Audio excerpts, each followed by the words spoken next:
Hey there, it's Sheryl, mental toughness coach, published author, speaker, and mother to a couple of great kids who happen to be high school and now college Division I student athletes. My background is in applied sports psychology. I've worked with high school, club, college, all the way to world-class athletes.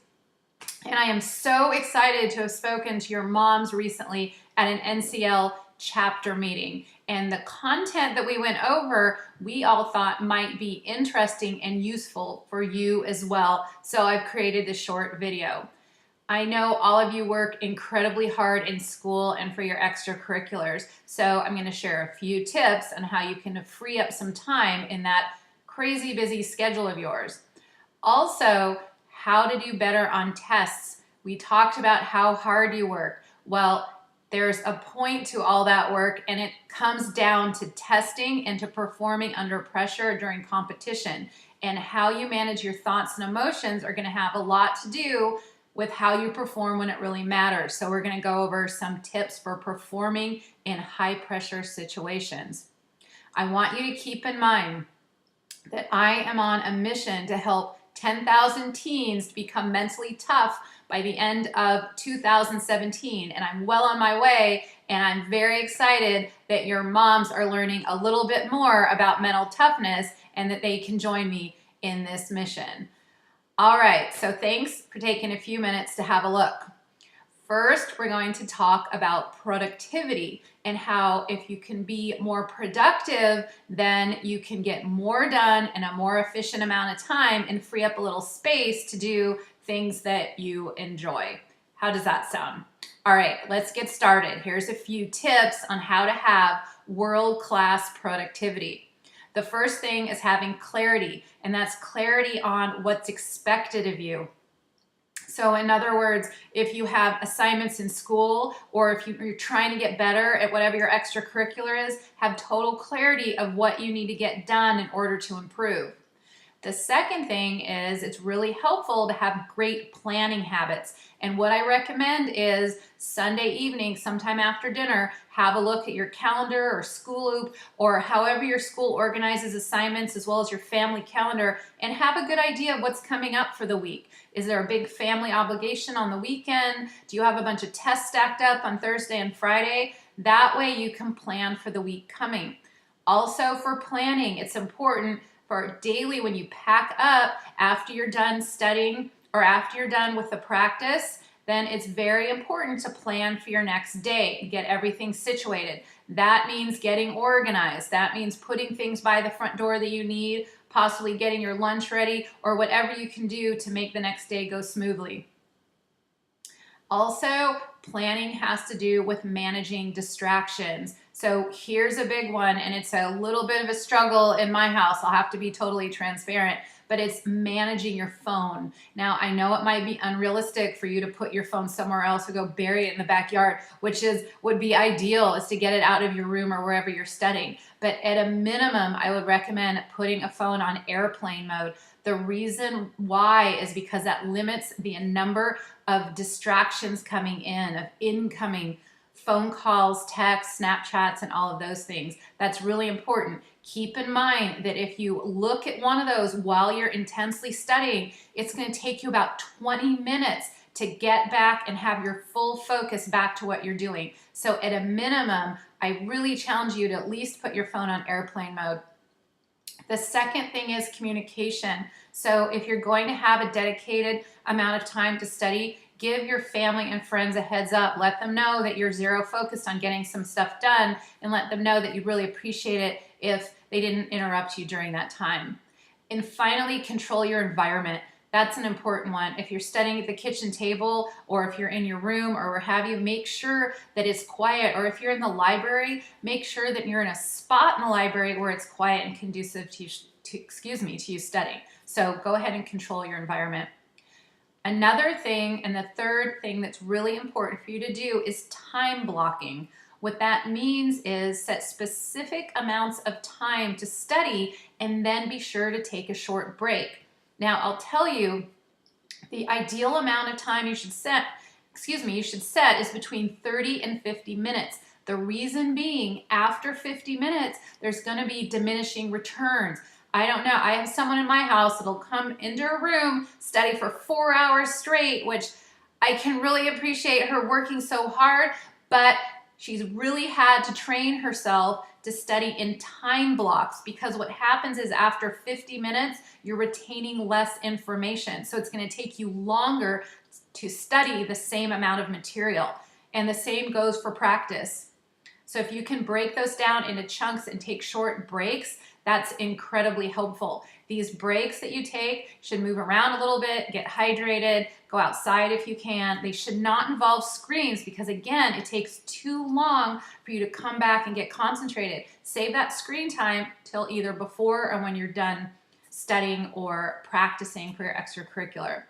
And also, we touched on it briefly, but hydration. Many of you are probably great about hydration when it comes to a sport, but hydration is also incredibly important when it comes to studying or practicing an extracurricular, even if it's not a sport. Your brain is mostly comprised of water, so you need to be hydrated or it can't function as well as it can.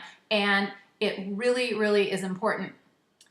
The next thing we're going to talk about is focus. Now, this is kind of a big topic these days, so I'm not going to talk too much about focus during practice, although that's important too. When you do practice or study, it's very important to have a good idea of what you're studying, but we're going to save that for another time. Right now, we're going to talk about how to focus in high-pressure situations. Again, clarity here is incredibly important. When you are in a high-pressure situation, whether it's taking an exam, a standardized test, or you're competing, it's important to have clarity on what is necessary for your best performance. And what that comes down to is, what are one or two things, just one or two things that you have control over that's important for your best performance. And you need to forget about everything else. All of the things you don't have control over, whether the other team is better, whether the test might be very difficult, all those things that you don't have control over, it's really important to let those go and really have clarity on what's important to you doing your best.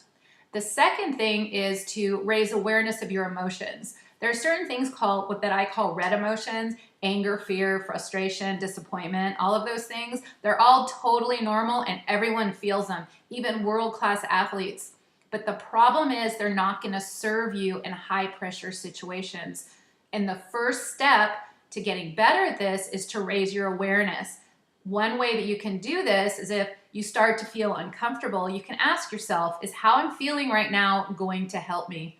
And if the answer is no, then you need to release that emotion for another time. And that doesn't mean shove it out of your head. Releasing it is a lot different than saying, don't worry about it, it doesn't matter, that's silly. So what releasing it is, and the way that you can do it, is to take a box breath.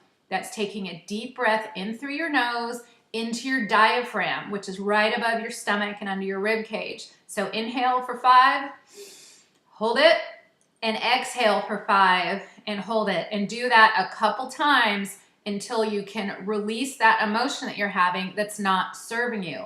So again, it's recognize an emotion, then release it.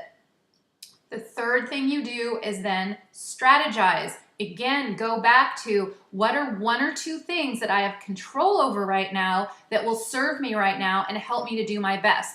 For example, if you're taking a test, it might be, okay, I need to sit up straight and read every question very thoroughly. Or if you're playing volleyball, it might be, I need to toss the ball higher and follow through with my serve. So do you get the idea? This can really apply to academics, athletics, or any other extracurricular. So there are a couple action items for you guys that I'm going to challenge you to do.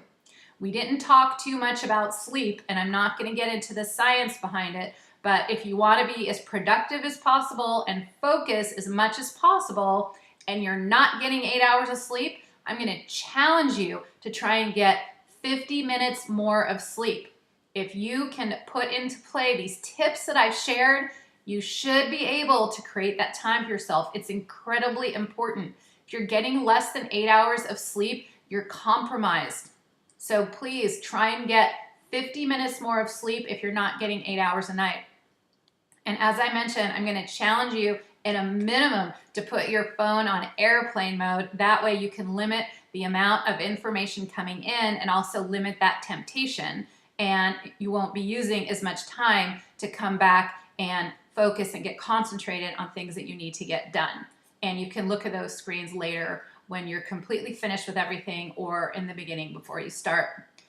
The last thing that I'm going to challenge you to do is to control your event, whether it's a test for academics, a standardized test for college entrance exams, or if it's a sport or other extracurricular. It's very important that you feel like you have a sense of control. The reason being is that will allow you to do your best.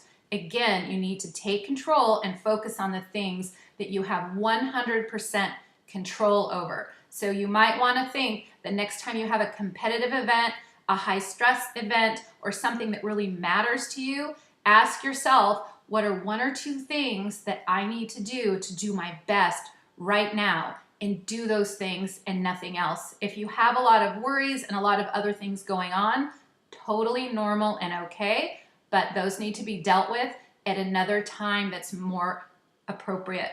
I hope that makes sense.